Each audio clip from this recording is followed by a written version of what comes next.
Hey everyone, Chris, the Thrift Shop Hustler. We're going to do another What Sold on eBay today. Once again, I'm Chris, the Thrift Shop Hustler. Definitely go down there, click the subscribe button, click the bell for notifications as we're going to be getting some more videos coming out this week. Hopefully I'll have another Know Your Stuff. We did a Know Your Stuff video yesterday on Radica handheld games. I will leave a link up here to that.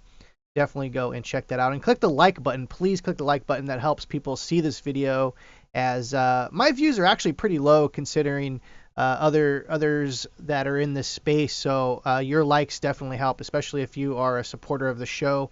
I don't know what's up with YouTube's algorithm and why they push my videos down so much, but all your likes and your shares and all that kind of stuff definitely helps. Your comments, that helps the algorithm. So anyways, let's get right into it.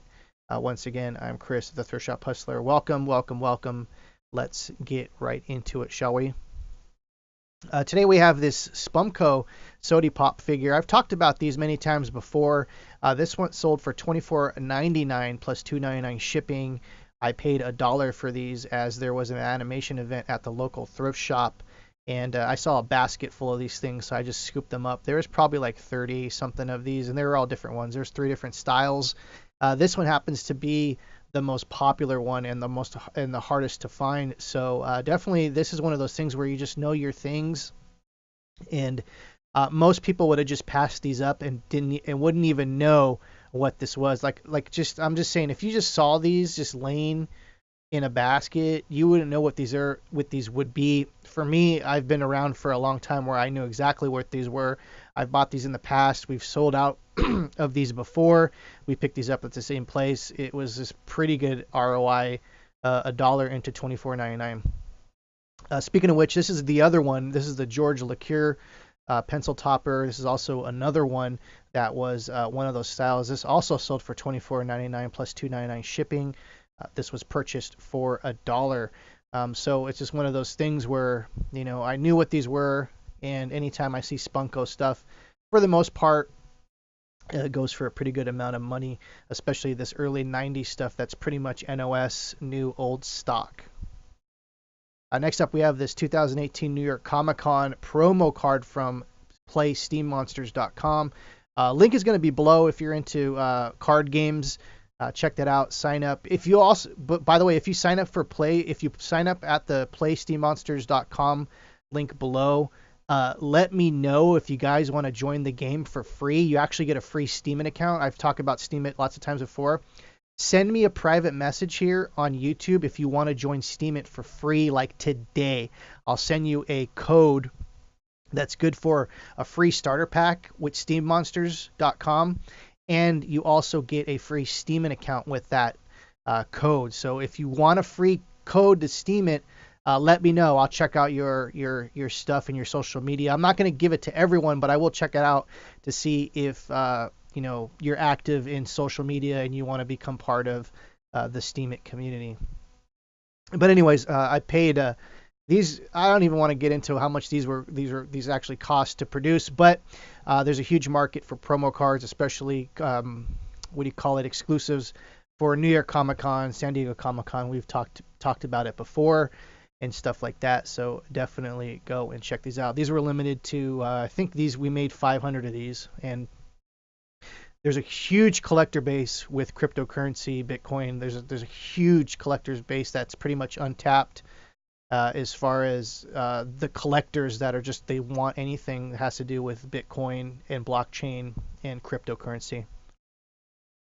Next up, we have this Halo 3. This is sealed. I got this at a thrift shop for $2. It sold for $9.99 plus $3.99 shipping. This is kind of a little bit on the heavier side. Be mindful of your shipping cost. Some people just charge, $3 for shipping for any game. Some games are actually way more than 5 ounces, 6 ounces, so just be mindful. Those instruction booklets sometimes are super heavy. Sometimes games have 2 CDs. So just always be mindful of the weight. That's one of my pro tips. Also, another pro tip is just stay away from Xbox anything. Except for, I guess some Xbox controllers actually do really well, the wireless ones. But for me personally, I try to stay away from any Xbox things. And for those that have been in this game for a long time like I have, you know exactly what I'm talking about. Now, of course, with every single thing There is few exceptions, so I know I'm going to get a comment below that says, well, I make a ton of money on Xbox stuff every year. You're right, but that stuff is few and far between. Trust me, I've been doing this for a long time. Xbox stuff, stay away from it. Unless you can get it for super cheap, but even then, sometimes they don't even sell. Next up, we have this custom, the Shining figures. I actually made these figures last year, as I kind of took these other things and I made them to the Shining. It's actually a custom figure. I guess you can categorize this as private label, I guess you would say, in this world. But anyways, I'm a custom artist. I do so many things I don't even talk about here on YouTube on this channel. Custom action figures is one of those things, and this sold for $34.99 plus actually free shipping. That's how old this thing has been listed for. I had free shipping on this, but customers, there's lots of people that love my work, especially my amiibo stuff, and probably get back into that next year. But right now, just showing you guys this. Next up, we have this 1,000 Toys TOA Heavy Industry 1/6 scale. Now, as a matter of fact, this isn't 1/6 scale. That was kind of like a misnomer on here. This is actually probably like maybe a 1/12 scale.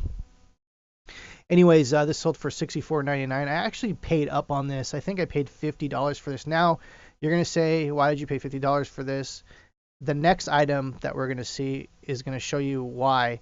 I purchased 2 of these figures. They were $100 for the both figures. And you say, okay, well, the profit on this was pretty much break even to get to the next thing, because I bought 2 figures. That was the deal. It was a package deal.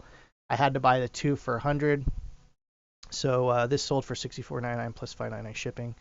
So to get to this bad boy right here, this sold for $199 plus $17.99 shipping. It was also like a smaller kind of action figure, 1/12 scale of the War Machine. This is actually from Japan. This is an import. So basically, I made all my money on this figure, and it was a little bit of a gamble, but it was a gamble that paid off. I probably profited maybe, $75, $80 on that whole purchase, which isn't super great, especially like when you have the ROI for that pencil topper that I paid $1 for and got $24.99 for. That's the ROI that I really like. But this was the ROI that sometimes when you deal with higher end things, you're going to take less of a percentage. You always want to, for me personally, I always want to double my money at least. There's a lot of people that work on like 10% ROI. I can't do that. That's volume, and I'm just not down with that. But anyways, this sold for $199 plus $17.99 shipping, and the customer left a positive feedback and really enjoyed this piece. So it was actually a good deal. Next up, we have this CD from 1996. It's Patrick Leonard. I just want to show you guys that CDs still sell. They're a lot of work to scan them to see which ones work. And I'm going to be honest with you, like getting into the CD game is really, it's a lot of work. And to be honest with you, it's not worth the money for your time. And unless you find a place where you can source quality CDs, I sell these $20 CDs every once in a while. They don't sell like consistently. And, that's on me. There's a lot of people that are on Instagram that I see that do very well with CDs. They send them into Amazon. I used to be able to send these into Amazon. As a matter of fact, I'm not completely gated. I could send certain CDs, but for the most part, popular CDs I cannot send in anymore. And so those that are doing very well with CDs, there's that. And speaking of which, like if anyone's out there that can sell DVDs on Amazon, let me know. Maybe we can partner up. I have like literally thousands of DVDs that could be put on in Amazon FBA if someone's ungated. That's like the hardest thing to try to get ungated for. Believe me, I've tried a lot of different things. Anyways, Chris, the Thrift Shop Hustler, I really appreciate you watching. Click the like button if you learned anything. Leave a comment below. Subscribe. Click the bell for notifications, and we'll see you next time. Take care.